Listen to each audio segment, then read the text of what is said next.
U.S. Customs and Border Protection admits the agency failed to protect an 8-year-old girl who died in their custody back in May. CBS News correspondent Lilia Luciano spoke with the child's parents. Si hubieran llamado a la ambulancia antes, yo sé que mi hija estuviera aquí conmigo. If they had called the ambulance sooner, you know your daughter would be here.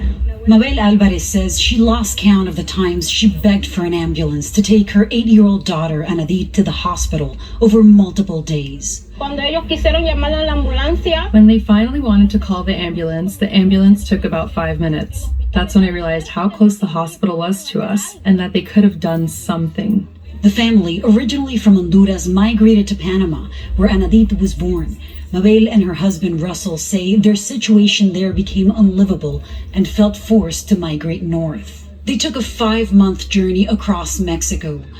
El día que estábamos cruzando el río, The day we were crossing the river, she grabbed my hand happy. Daddy, let's go.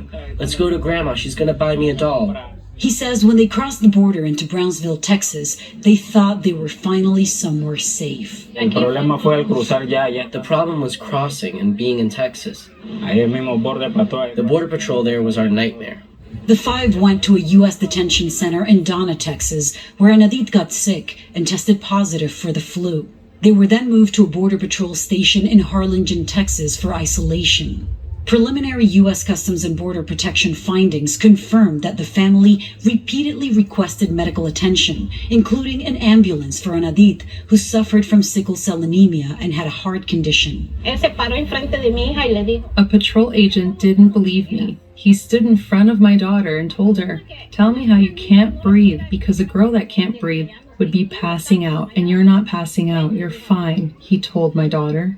The preliminary findings also found the family requested medical attention at least 9 times. A nurse contractor denied at least 3 requests to call an ambulance and also didn't properly record medical visits. It also found officials failed to consult an on-call pediatrician. The last time Mabel went to seek medical help for her daughter, she was turned away, and before getting back to her cell, Anadit had a seizure and collapsed.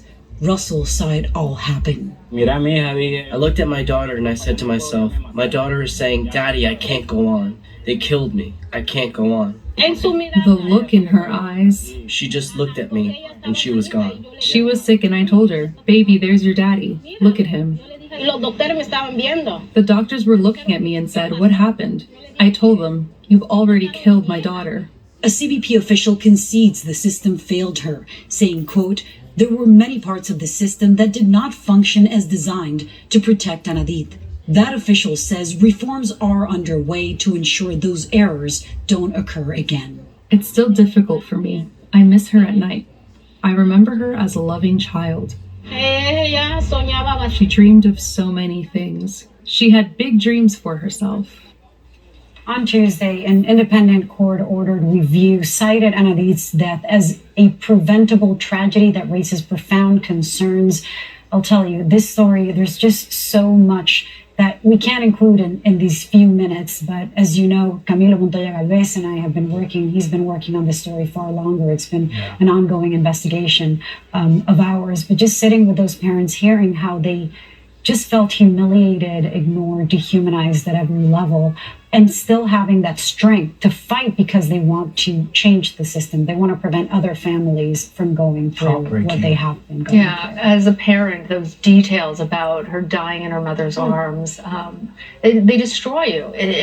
And when you see that statement, these errors don't occur again, that's what they want to do. I'm just wondering, Lily, have you been able to find out anything more about what officials are doing to try and prevent any child like Anadit from not only dying, but the number of times that she and her family were dismissed? As you said, as a parent, you know that when a child has a high fever, that means something. She had a fever. There were symptoms. There was plenty that the mother was showing that was being ignored. The people that they were dealing with was people who worked for a medical contract. They were contracted by CBP. And these medical contractors, now CBP has cut ties with them. They no longer are contracted with CBP. That was one of the first things that they did. Of course, the investigation is ongoing. Also, the DA in Cameron County has launched a criminal investigation related to negligence that could possibly lead to charges. But all of that is ongoing. The investigation is ongoing. One thing that they did say is, we were there for 9 days. That means 8 days while Anadit was alive, one more day after she died.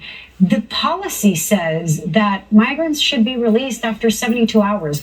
3 days is what should take for them to be processed. And her they stayed grandmother there waiting, for 9 days. waiting for her. Exactly. And so, that's one of the things that the parents said. First of all, there's also an element of racial discrimination that they're alleging, that they're saying, look, we were discriminated against because we're Black. The majority of people in detention were Latinos who are not Black, were not Afro-descendant. And so they talk about that they felt discriminated all along. And so, part of what they want to do is make sure that the policies that are in place are implemented, and also that nobody needs to be dehumanized for being migrants. Such a huge weight for those race. parents to carry on their shoulders at a time of grief. And even to find out that help was 5 minutes away the entire time. That killed me. And that a Border fact. Patrol agent refused to believe them. Yeah. And as you were telling us as your story was running, the young girl, Anadit, dying in her mother's arms. Yeah. They will, of course, need therapy and all sorts of other help. But what about a lawsuit? Are they considering that? They have attorneys, and those attorneys will support whatever they want to do. They want to see accountability. A lawsuit has not been filed, at least not yet. But yes, there have been plenty of findings from independent investigators, from CBP itself, that the system failed her, that this was preventable, that things did go wrong. And for now, the conditions in which they're living while they're still waiting for their asylum case to go through are not great. I talked to the person from the Haitian Bridge Alliance, Gerlin Joseph, who is one of the only organizations focused on helping Black migrants at the U.S.-Mexico border. And she says, people haven't come to the rescue. They are struggling. They're living in poverty. So we'll see how this all plays out, but certainly that's an option. And this is just one story, but we appreciate you and Camilo and our entire team keeping a spotlight on Thank you. what's happening Camilo's here. been doing remarkable work on this, Indeed. as always.